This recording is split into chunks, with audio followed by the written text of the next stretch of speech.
IPL കൊണ്ടുവന്ന 3 റൂൾസാണ് നമ്മളിവിടെ ഇപ്പോൾ ചെക്ക് ചെയ്യാൻ പോകുന്നത്, പരിശോധിക്കാൻ പോകുന്നത്. അതിലെ ഒന്നാമത്തെ റൂൾസാണ് സലാവ അലൗഡ് ചെയ്തിരിക്കുന്നു. സലാവ എന്ന് പറഞ്ഞാൽ തുപ്പലെടുത്ത് ബോളിൽ തേക്കാം, ഒരു റിവേഴ്സിങ് കിട്ടുമെന്നാണ് പറയുന്നത്.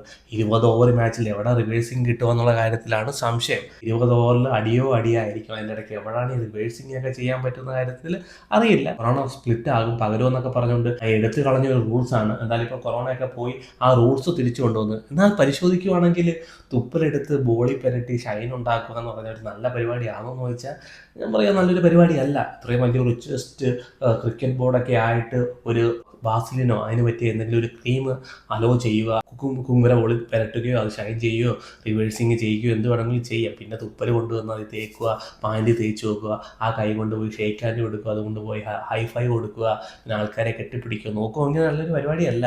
എന്തായാലും BCCI അടുത്ത വർഷത്തോടെയെങ്കിലും ഒരു വാസ്ലിൻ കൊണ്ടുവന്ന് ബോളിൽ പരട്ടുന്ന സമ്പ്രദായം കൊണ്ടുവന്നാൽ നല്ലതായിരിക്കും. ഇത്ര വലിയ റിച്ചസ്റ്റ് വലിയ ബോർഡൊക്കെ ഇതിലൂടെ കൊണ്ടുവരുമെന്ന് പ്രതീക്ഷിക്കുന്നു. പിന്നെ ഒരു റൂൾസ് എന്ന് പറഞ്ഞാൽ ഒരു കളിയിൽ 3 ബോൾ യൂസ് ചെയ്യാം. അതായത് രണ്ടാമത്തെ മത്സരത്തിൽ 11 ഓവറിന് ശേഷം മറ്റൊരു ബോളും കൂടെ യൂസ് ചെയ്യാൻ പറ്റും. എന്നാൽ ഇപ്പോൾ 3 ബോൾ യൂസ് ചെയ്യാം. രണ്ടാമത്തെ ഇന്നിങ്സിൽ 11 ഓവർ കഴിയുമ്പോഴത്തേന് ക്യാപ്റ്റൻ അമ്പയറിനോട് റിക്വസ്റ്റ് ചെയ്യുക, ഡ്യൂ ഉണ്ട് അല്ലെങ്കിൽ ഹ്യൂമിഡിറ്റി ഉണ്ട്, അതുകൊണ്ട് ഞങ്ങൾക്ക് ബോൾ ചെയ്യാൻ പ്രയാസമുണ്ട്, ബോൾ സ്ലിപ്പ് ആവുന്നുണ്ട്, അതുകൊണ്ട് ഞങ്ങൾക്ക് ഒരു പുതിയ ബോൾ വേണമെന്ന് ആവശ്യപ്പെട്ട് കഴിഞ്ഞാൽ അമ്പയറിൻ്റെ ഡിസിഷനാണ്. അമ്പയർ കാര്യങ്ങളൊക്കെ പരിശോധിച്ച് ആ സാഹചര്യം വിലയിരുത്തി അപ്പോൾ കൊടുക്കണമെങ്കിൽ അമ്പയറിന് കൊടുക്കാൻ കഴിയും. ആ ഒരു നിയമം തിരിച്ചു കൊണ്ടുവന്നു എന്ന് പറഞ്ഞാൽ മിക്കുള്ള നമ്മൾ അറിയാലോ, സൗത്ത് ഇന്ത്യയിലൊക്കെ നോക്കുകയാണെങ്കിൽ രാത്രിയിൽ ഹ്യൂമിഡിറ്റി കാരണം ബോൾ എറിയാനുള്ള പ്രയാസമുണ്ട്. പിന്നെ ചില നോർത്ത് ഈസ്റ്റിലോട്ടൊക്കെ പരിശോധിക്കുമ്പോൾ ഡ്യൂവിൻ്റെയും ചില പ്രശ്നങ്ങളുണ്ട്. ചില സെർട്ടൻ ഏരിയയിൽ മാത്രമേ ഉള്ളൂ, വെന്യൂവിൽ മാത്രമേ ഉള്ളൂ. അവിടെ അമ്പയറിൻ്റെ തീരുമാനപ്രകാരം ബോൾ കൊടുക്കാതിരിക്കാം. എന്നാൽ ക്യാപ്റ്റന് റിക്വസ്റ്റ് ചെയ്യാൻ കഴിയും. ടോസ് പരാജയപ്പെട്ടു എന്ന് പറഞ്ഞുകൊണ്ട് മാച്ച് പരാജയപ്പെടും എന്ന് പറഞ്ഞിട്ട് സമ്പ്രദായം ഉണ്ടല്ലോ ക്രിക്കറ്റിൽ, പ്രത്യേകിച്ച് അതിൻ്റെയൊക്കെ കാരണം കൊണ്ട്. എന്നാൽ ആ ഒരു സമ്പ്രദായം ഇല്ല. യൂസ് ചെയ്ത ബോൾ 11 ഓവറിന് ശേഷം എറിയാൻ പറ്റും. ഒരു നല്ലൊരു റൂൾസ് തന്നെയാണ്.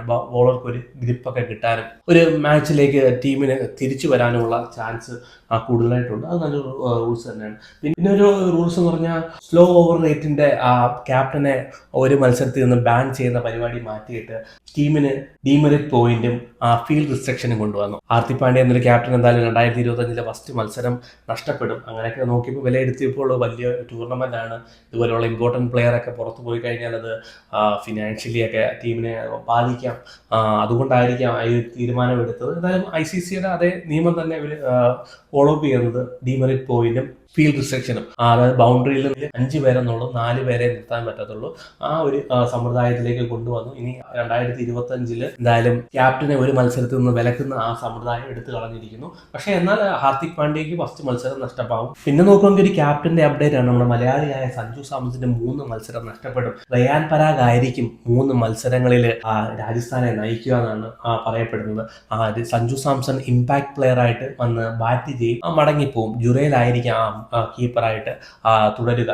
പൂർണ്ണമായിട്ട് കീപ്പിംഗ് ചെയ്യാനുള്ള ഫിറ്റ്നസ് കിട്ടിയിട്ടില്ല സഞ്ജുവിന്. അതുകൊണ്ട് ഒരു ഇമ്പാക്ട് പ്ലെയർ ആയിട്ട് വരും, ബാറ്റ് ചെയ്യും, മടങ്ങി പോകുന്നതാണ് കാണുന്നത്. പക്ഷെ ഇവിടെ പരിശോധിക്കുമ്പോഴത്തേന് റയാൻ പരാഗ് ഒരു മോശം ക്യാപ്റ്റനാണെന്നല്ല പറയുന്നത്. ഇത്രയും ഒരു ഇന്റർനാഷണൽ മത്സരത്തിൽ റയാൻ പരാഗ് ആസാമിന് വേണ്ടിയൊക്കെ ക്യാപ്റ്റൻ ചെയ്യുന്നതാണ് ഡൊമസ്റ്റിക്കിൽ. എന്നാലും ഇന്റർനാഷണൽ മത്സരത്തിൽ നിതീഷ് റാണ എന്ന ഒരു ഫുൾ ടൈം ക്യാപ്റ്റൻ, KKRന് വേണ്ടി ഫുൾ ടൈം ക്യാപ്റ്റനായിട്ട് വർക്ക് ചെയ്ത ആളാണ് നിതീഷ് റാണ. പുള്ളി അവിടെ ഉണ്ടായിരുന്നു.